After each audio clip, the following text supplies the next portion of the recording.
Sou Pedro César Batista, sou jornalista, profissional há mais de 30 anos, fiz Direito com especialização em Antropologia e há mais de 40 anos atuo na militância cultural e também política em defesa da justiça social em nosso país.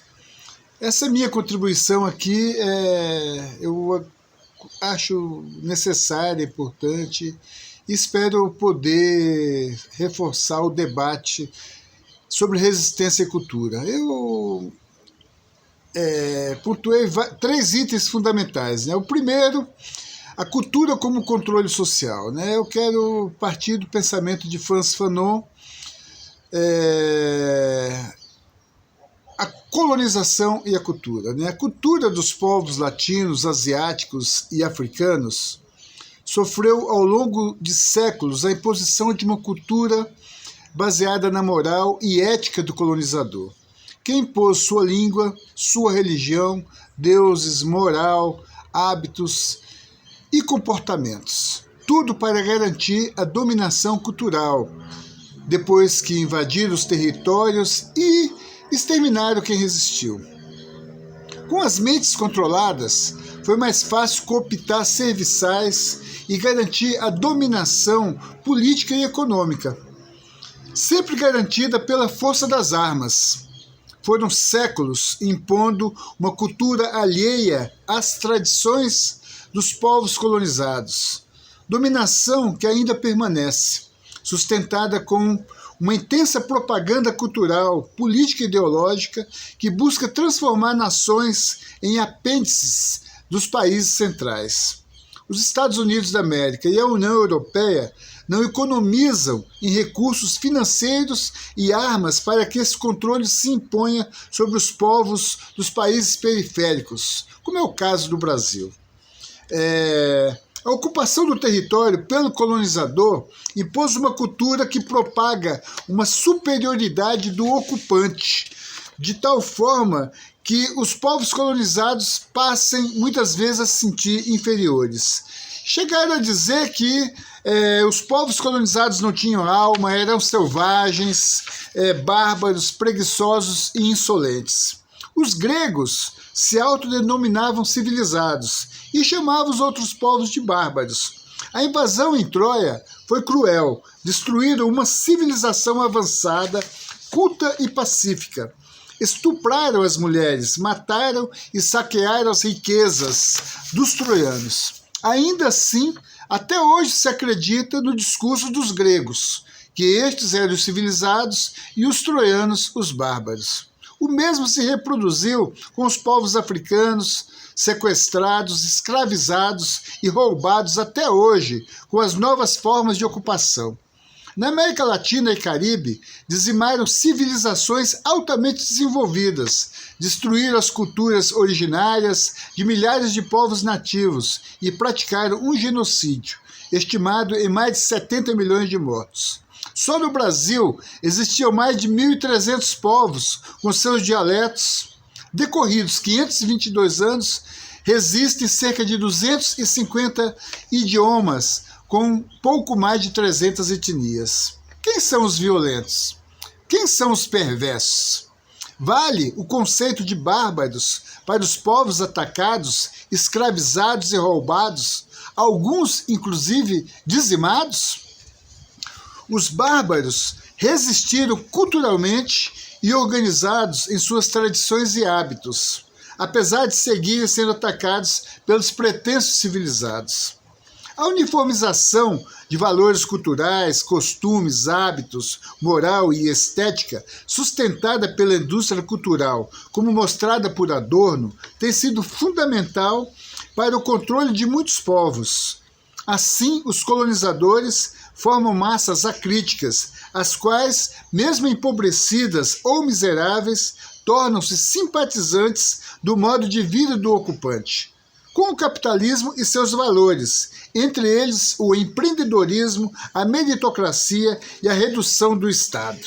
Por meio da indústria cultural, ocorre a imposição de conceitos estéticos e éticos alheios aos interesses e necessidades dos povos originários e nacionais, que buscam, pelo controle de almas e mentes, garantir a apropriação de riquezas. Usam a indústria cultural em suas formas iniciais, como a cinematográfica, editorial, radiofônica, aprofundadas pela internet e as redes sociais. Garante, assim, a formação de um padrão cultural ou um pensamento único entre os povos no mundo. Valores uniformes que as massas repetem sem pensar o que escutam, leem ou veem a todo instante nos mais variados veículos de comunicação de massa. A existência de grupos sociais com posições culturais conservadoras, reacionárias, xenofóbicas, machistas e que se consideram geneticamente superiores não é nova. Desde o surgimento da propriedade, com o desenvolvimento do patriarcado, um grupo impõe a dominação sobre as grandes massas com os mais diversos argumentos.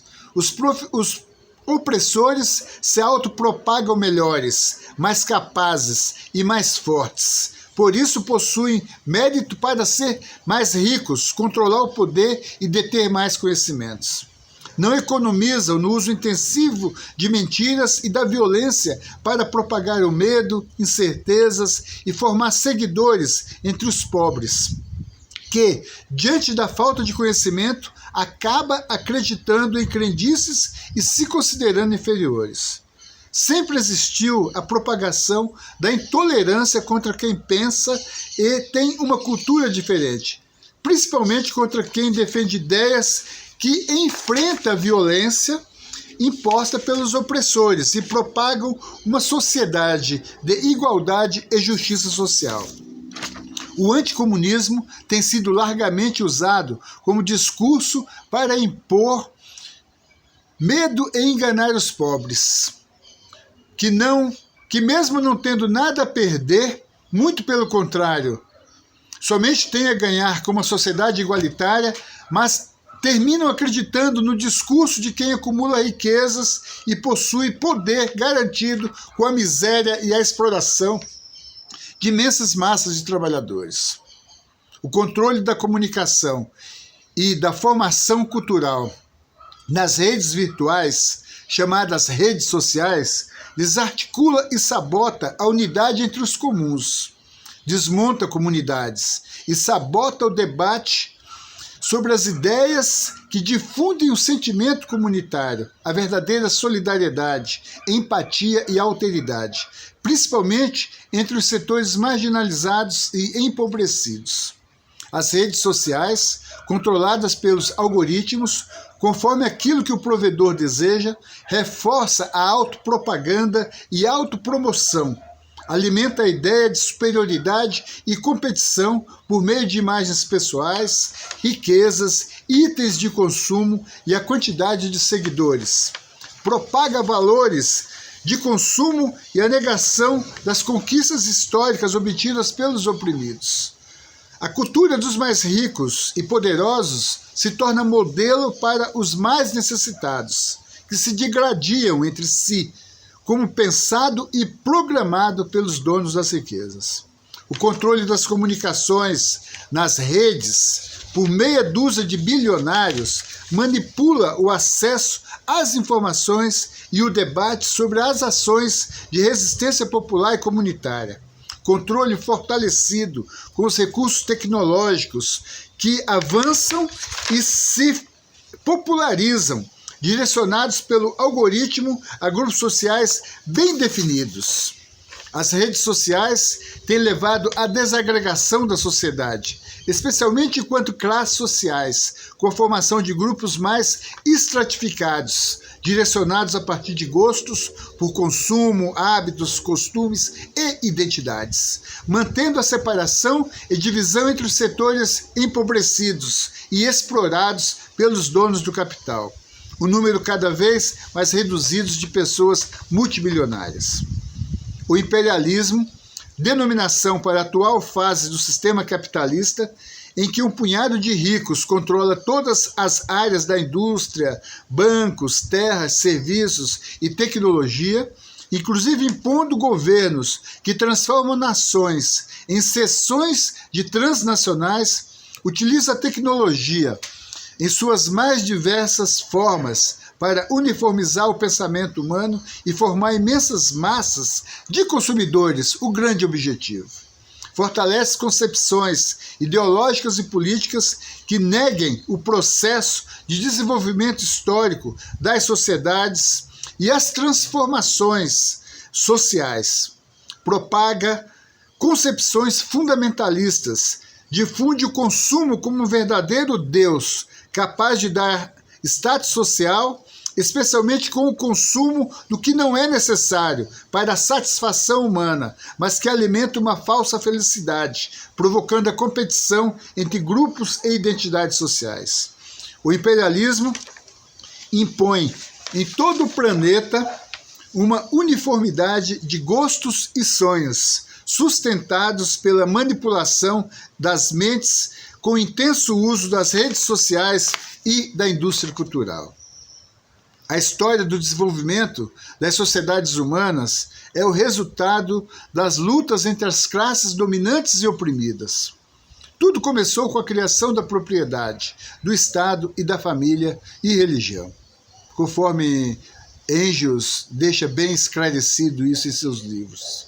Entender o processo de conquistas sociais realizadas ao longo da história é a garantia da compreensão para seguir avançando na construção de relações mais fraternas e humanitárias.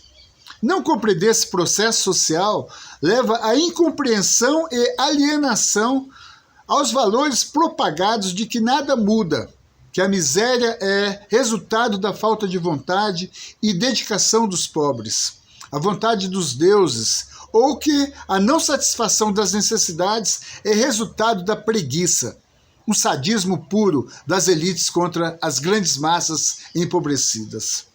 As lutas sociais ao longo da história têm sido o combustível que transforma a qualidade das condições de vida e a consciência social, elevando a novos patamares, que possibilitou que se chegasse ao elevado nível tecnológico e produtivo, com o acúmulo de descobertas científicas ao longo da história, devido ao resultado do trabalho humano.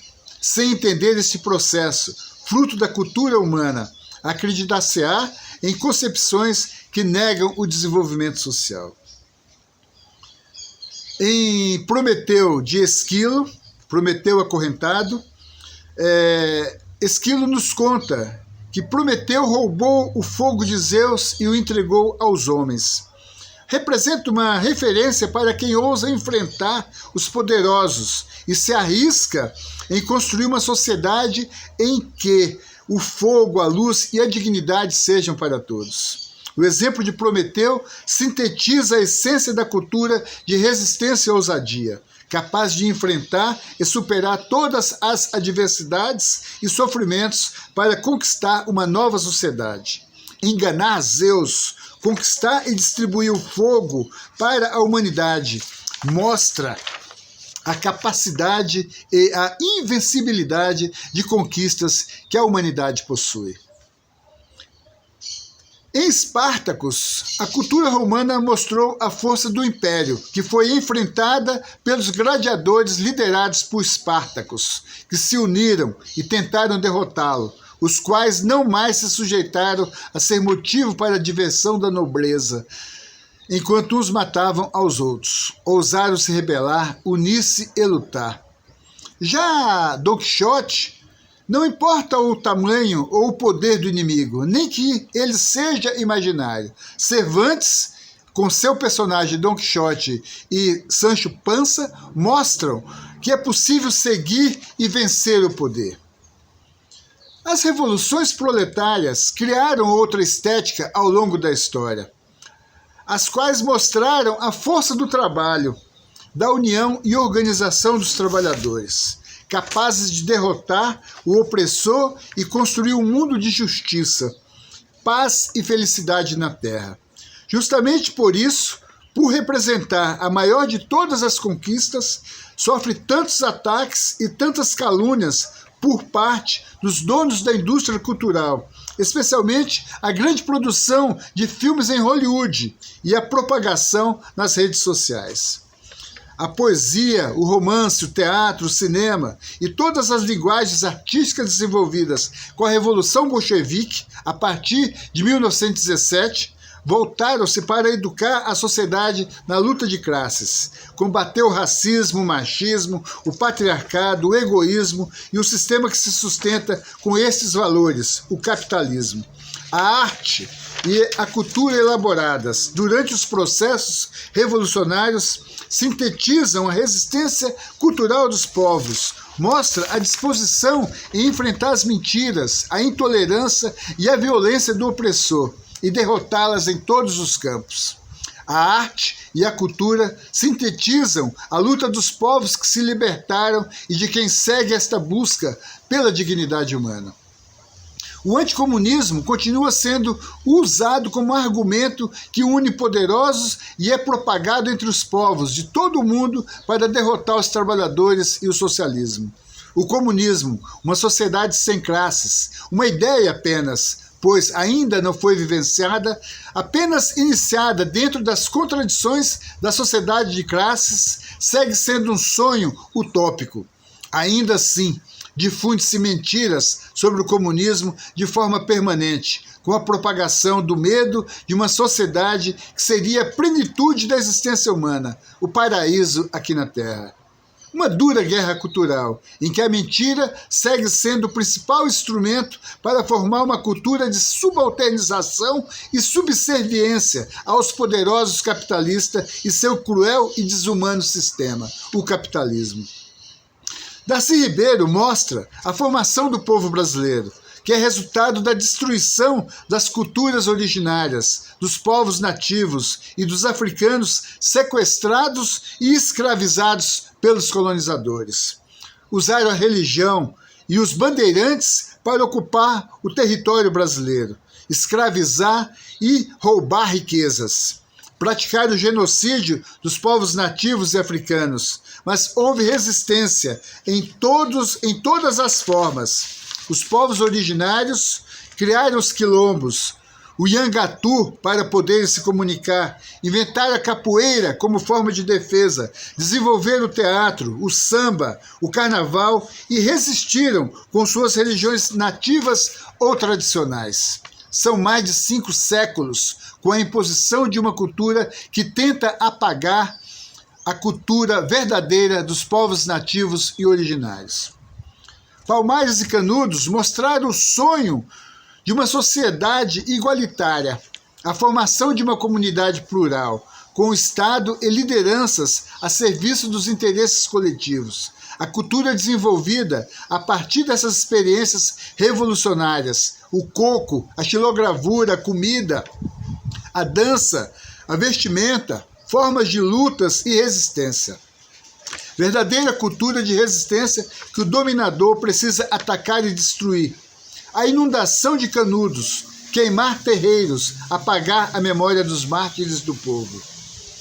Não faltam autores regionalistas e revolucionários na literatura brasileira que resgatam a arte popular, mostram as lutas entre as classes sociais no Brasil, mostram a criatividade e a ousadia do povo brasileiro. A música e a poesia oriunda das vítimas da opressão capitalista e racista, elaborada a partir da estética de quem vive na periferia dos grandes centros urbanos, formada pela imensa maioria de negros, descendentes do povo escravizado. A influência da cultura negra dos Estados Unidos, com símbolos e valores que se dispõem a enfrentar o mercado, a linguagem e a criação. A garantia de dar voz a quem não tem espaço, acabar com o monopólio dos meios de comunicação, democratizar as redes em todas as suas formas, enfrentar o controle dos algoritmos, a indústria cultural e criar mecanismos de controle para a internet e a comunicação, que dê a oportunidade para todas as opiniões, diversidade e culturas regionais é uma necessidade. Combater o consumo, o individualismo, propagar a utopia, resgatar o espírito comunitário e fraterno, reconstruir a utopia. Garantir que a juventude e o povo conheçam o seu passado, enquanto nação, sociedade e classe social, é a luz para o futuro. Possibilitar a descoberta da história das lutas que levaram às transformações sociais. Mostrar a influência da música, da poesia, da literatura, do teatro e do cinema para que se descubra o passado da humanidade. Possibilitar o acesso e conhecimento da literatura e das artes clássicas, desde as antiguidades, das lutas revolucionárias do Brasil, na América Latina, do Caribe e no mundo. A cultura popular precisa de apoio material e financeiro para ser produzida, desenvolvida. Garantir a todas as crianças o acesso aos meios que desenvolvam a sua criatividade, o seu imaginário, o desenvolvimento cognitivo, elevando a capacidade intelectual, o conhecimento e a humanização nas relações sociais. É preciso desenvolver uma estética que mostre o processo da história da humanidade, o seu avanço civilizacional.